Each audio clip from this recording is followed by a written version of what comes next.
In today's podcast, I'm going to talk about how I have more than doubled my return on ad spend in a very short time period. The beginning of this year, I was running a 2.34 return on ad spend, and in the latter half of this year, I have more than doubled that to a 5.5 return on ad spend. And I'm going to break down all of the strategic business decisions that I've made that have led to that result. I'll break down all of the tactics, and I'm going to share with you guys in the end exactly what I would do if I started this business over from scratch, because there have been a ton of learnings and I want to make sure you have all of them so you can successfully thrive in your real estate business.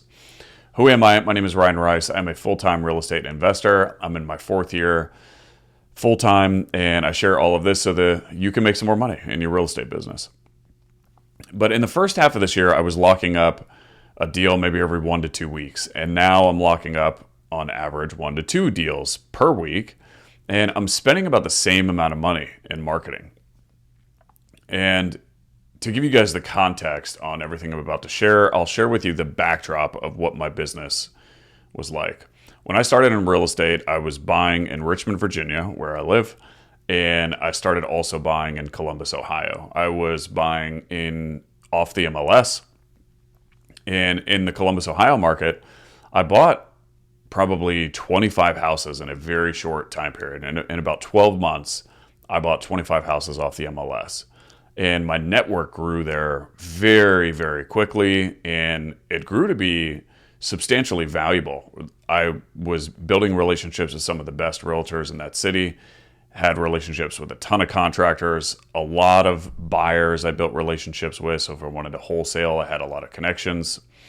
I would say I had a better operation in terms of the network that I built in that market than I did in my backyard market in Richmond. And the reason is because when I bought so much so quickly in Columbus, it just took off. And when it took off, I really grabbed a foothold in that market. And while all of that was going on in Columbus, I decided that I wanted to launch marketing there. I was already doing marketing in my backyard market. I knew I wanted to invest where I live. And my wife and I have been in Richmond for, going on 8 years now. And it's a market that we know really well, and I knew it would make a ton of sense. And from a macro perspective, it's a good real estate market. There's a lot of people moving here. So I knew I wanted to be in Richmond, but then I started to fall in love with this other city in Columbus, and I started to build a really good network there. And I was just like, okay, I'm just going to run both markets. My projects grew so much there as well that I also brought on a full-time project manager. So I had a full-time W-2 project manager that was working for me. And what I noticed in the end of last year and the beginning of this year is my attention was just very diverted, right? In Richmond, for example, if I put a deal under contract in Richmond, I have all of my buyers that I can network with. I have my contractors if I want to decide to renovate it. But then if I'm also doing the same thing in Columbus, I have a whole different set of people that I need to talk to in Columbus in terms of realtors, contractors, buyers if I want to wholesale. And my attention just started to get spread very, very thin. And I started to talk to people close to me who were doing some really impressive things in the real estate business. And one of them said to me that he thought I should shut down Columbus. And I had considered it. I had considered the thought, but it wasn't something where I had made a decision that is the direction that I would move. And when I talked to this person who was making a lot more money than I was in the real estate business, it's like, well, you're making a lot more money than me in this business. Maybe I should probably listen to you. And so I made the hard decision to pull out of Columbus. And that was really difficult for me. And that was the first thing that I did that in this track of doubling my ad spend.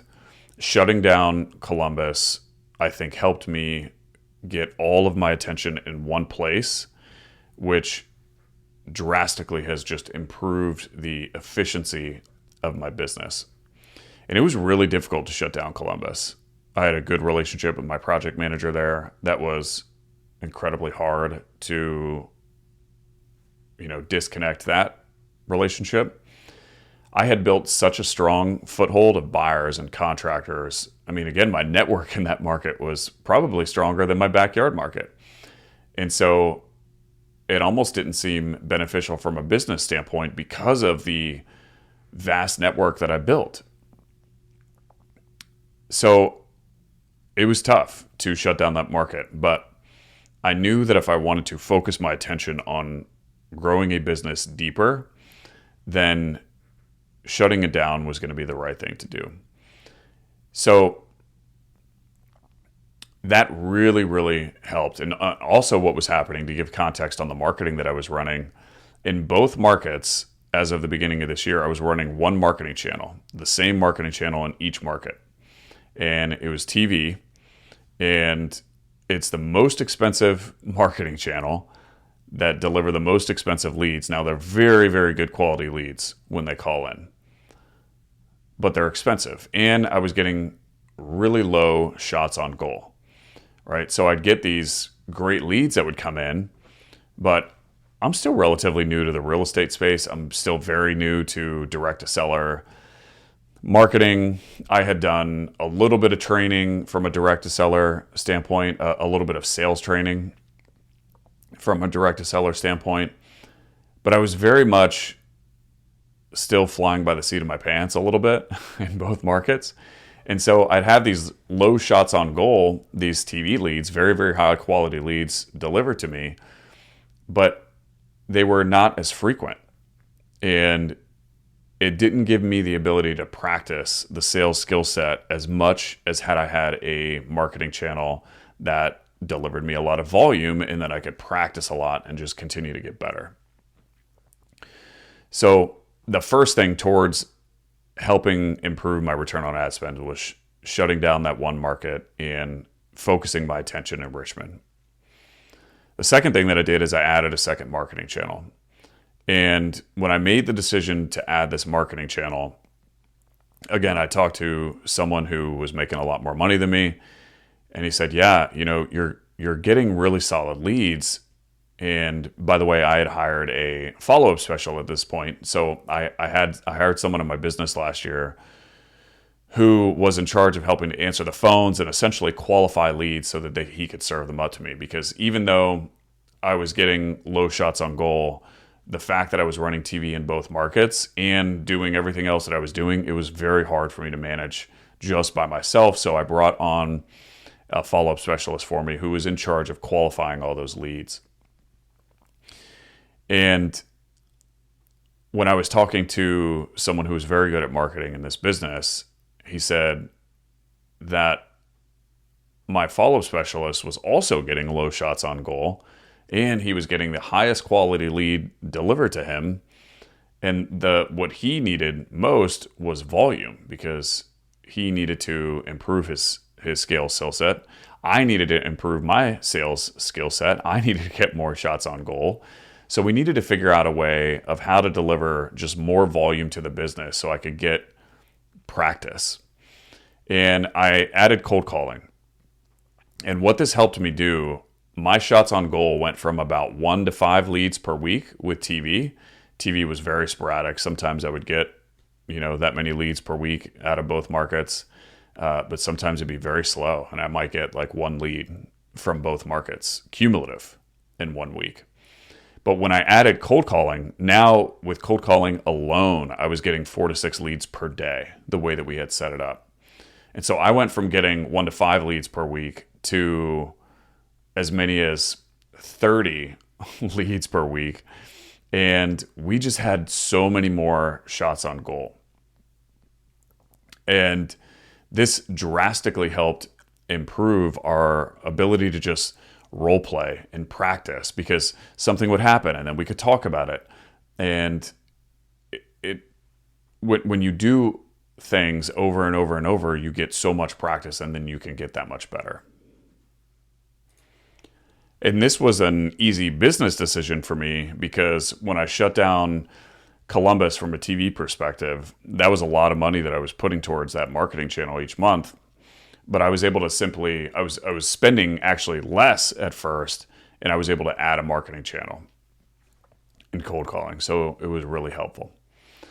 The third thing that we did to help that directly led to the improvement in return on ad spend is we significantly ramped up our sales training. Now that we had this volume coming in and we got a lot more shots on goal, we were able to focus our attention in the sales process and make it better. So I hired a coach, and the coach was very acquisition focused. And also we went through several different training courses from an acquisition perspective. And I also personally I dove really, really hard into studying the art of sales. I watched a lot of YouTube. I read more books. I went through these courses.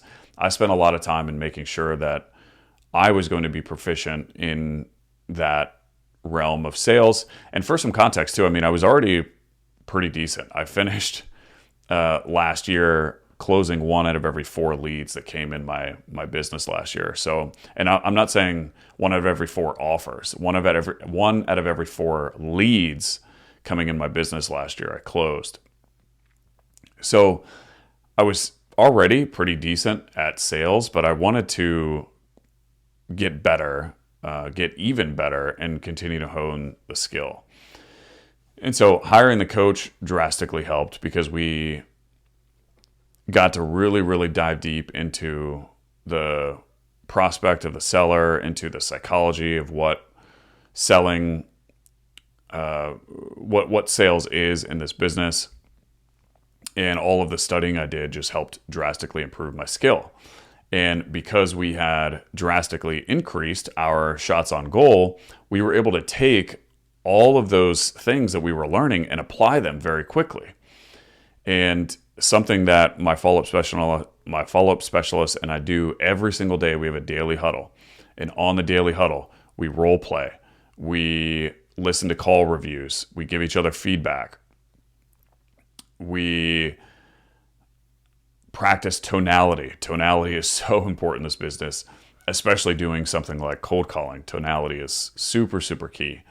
But we were able to put into practice everything that we learned very, very quickly because we had so much volume coming in. And that was very, very helpful.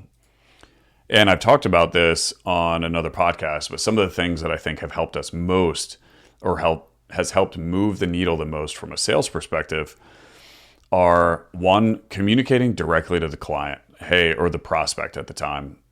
Hey, my mission is to get you to where it is that you want to go in a fashion you want to get there. And if that means that you don't sell your house to me, I'm totally cool with that. Right? So essentially communicating to the prospect that we don't really care if they sell their house to us. We're here to help them. And if they have problems that we can solve, great. We're really good at solving those problems. If not, that's totally cool. And that helps establish a sense of trust with the prospect because we're not trying to sell them. We're not trying to force them to sell their house to us. We're very much selling from our back foot. The second thing that I think has helped a ton is establish a same side selling atmosphere. And what I mean by that is a lot of times it'll come up, like a prospect might ask, well, what do you think my house is worth? Or the conversation eventually will lead to price. And I tell the prospect, I have no idea what the property qualifies for right now, right? Because these are leads coming in. I haven't underwritten the property. And I'm very, very engaged in the prospect, and I'm not trying to underwrite at the same time while I'm listening, because then I would miss everything that the seller said. But I straight up tell him, I say, hey, look, I have no idea what your property qualifies for. I'm going to take all of the information that I just gathered back from you, and I'll take it back to my partners, and they'll tell me what it qualifies for. And I'm going to fight, and I'll try and get you as much as I can. But I don't know right now what it qualifies for. So when I do that, I'm telling them that, hey, I don't know what the numbers are right now, but I'm going to fight and I'm going to try and get you as much as you can, get you as much as I can. And I don't think you have to feel bad or shady about communicating that, because if you have any sort of ethical bone in your body, you're going to try and show up your best, and somehow your business has to be profitable, and you need to protect the business from the possibility of losing money. But you can still do your best. You can show up your best, and there's nothing wrong with communicating that to the prospect. And then the third thing that I think has given us a lot of return from a sales perspective is just pre-framing the offer. A lot of times a seller will share an expectation of price and you're just going to be way off. And what I have found to be very beneficial is pre-frame the offer, communicate to the seller how uncomfortable you are giving them an offer that's low. And what I've noticed is I've had very, very few people get upset or, oh, I can't believe you're lowballing me. Because here's kind of how I do it. Yeah, so Mr. Seller, about the property, first I want to say this part of the process makes me incredibly uncomfortable. I really enjoyed getting to know you yesterday and hearing your story, and just I get excited about the idea of helping you transition to the next phase of your life. What I don't get really excited about is talking about uncomfortable stuff like money. If I had my way, I'd bring in someone else. They could talk about the money and I could just get you to where you want to go. And my biggest concern is that I'm going to disappoint you here. The last thing I want to do is offend you. And I'm a people pleaser by nature, and I'm working on that. But I worry a lot about me disappointing you, and that doesn't sit well with me. And when I say those things to a seller, number one, they're completely accurate. It does make me uncomfortable presenting an offer that's so low. And again, if you're any sort of normal human being, it probably makes you uncomfortable too. And when it does, communicate it to the seller. It makes you human. It makes them realize that you're not just throwing out this random number and you don't care about them. You're acknowledging that you're uncomfortable. And I have found communicating that to be very, very helpful. So those three things have been some of the biggest output from ramping up our sales training. And it's so much more than that, but those are just three examples off the top of my head. But inputting significantly more volume of leads, getting so many more shots on goal while doing sales training at the same time enabled us to just get better at sales that much more quickly. And then the fourth and the last thing that I think is attributed to the drastic increase in our return on ad spend has just been really, really excellent follow-up. This is something that I think we did a good job of last year. I think we've gotten even better at it this year, but continuing that behavior has helped us land deals that maybe otherwise wouldn't have been landed. I want to give you an example. There was a lead that we just recently locked up. This lead came in July. And we had lots of calls. It was a difficult lead to pin down. Lots of calls just to schedule an in-person appointment. We scheduled the in-person appointment. The first appointment was canceled. This was, again, back in either July or August. So then we had a whole bunch of more calls to reschedule. And again, we've talked to the seller a little bit and have a little bit of an understanding from him. But we don't know if this is going to be a deal, but here we are investing significant amount of time and follow-up to make sure that we're getting a hold of him. So we finally get a hold of him again, and we finally schedule the in-person appointment. And we go in the appointment, and this one doesn't get canceled. Have a really good appointment, go through everything with the seller. I offer, and the seller declines my offer because it's too low and doesn't even counter, just kind of leaves it at that. And the communication with the seller, like I already said, has been very minimal. It's difficult to get in touch with them, and it's not really looking great at that point. But we kept following up. And it turns out when we kept following up that he shared with us that he had not yet found a solution. And so we kept going. And we got him back on the phone, and we got him to verbally agree back in September that he was going to take our deal. So we wrote up the agreement, and then we literally went back and forth for 2 months about some semantics in the agreement. He was just really, really busy, had a lot going on. And at the time, it was hard to make judgment. Okay, is he just really busy, or is he just ghosting us? And he could have easily been shopping our offer around. I didn't really know which one it was. I had had some good, genuine interactions with him, but we couldn't communicate with him, right? And finally, after significant amount of follow-up, here we are in November and we got a deal signed, right? So the lead came in July, went on an in-person appointment in August, got declined, finally got in touch with him in September, got him to agree verbally in September, went back and forth for all of September and October to try and get his autograph. Couldn't do it. Finally got his autograph a few days ago, last week. And that's just a good example of how important follow-up can be, because I think it would be very easy for that lead to get lost, and then it's not going to be revenue for our business. So to recap, the 4 things that I think helped more than double my return on ad spend: shut down one of my markets so that my attention could be very, very honed in to one specific market. I added a second marketing channel, and it wasn't the fact that I added the second marketing channel was the reason why I doubled my return on ad spend. It was the fact that I got so many more shots on goal, and that helped us. That's a good segue to the third thing, which is I significantly ramped up my sales training. So the combination of significantly more shots on goal and working on sales training at the same time helped us just get so much better in that realm. And then the fourth thing, we stayed really, really good at follow-up and helped get these, deal or two here and there that we probably otherwise wouldn't have gotten had we not had a really good follow-up routine. So given what I've learned, here is what I would suggest if I were to do this all over again. And so if you're thinking about starting a direct seller business, here are kind of the steps that I would suggest. First, start with a high volume lead source, just so you can get better. It was very helpful to get good leads in the beginning, because I think no matter how good I was at sales, I could close those leads, but it was very expensive. And because the volume of interaction was so low, it reduced how quickly I got better and how fast my team got better as well. So choose a lead source that's going to get you a lot of volume. Even if they're not the best leads, you don't need the best leads right now because you're not that good. You just need to practice. So get a lot of practice in. 2, train until you're so good that you have the profit to grow, right?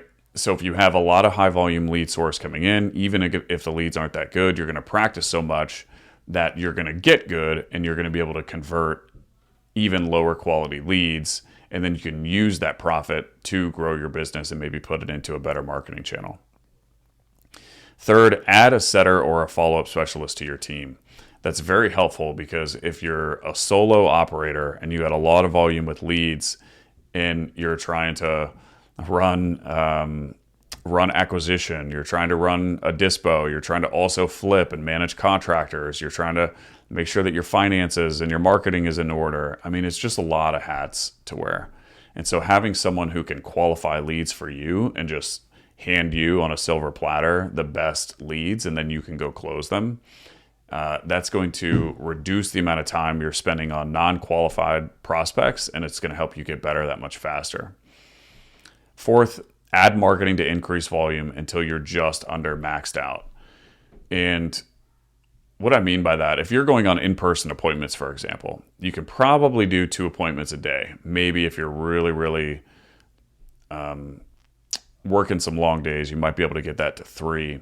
But you want to find a number that get your appointment level to near maxed out. And then once you are near maxed out, then you can decide how to best handle your business at that point. But getting your calendar near maxed out with appointments, that is going to increase how many offers you can put out there, which is going to increase your probability of getting revenue into the business.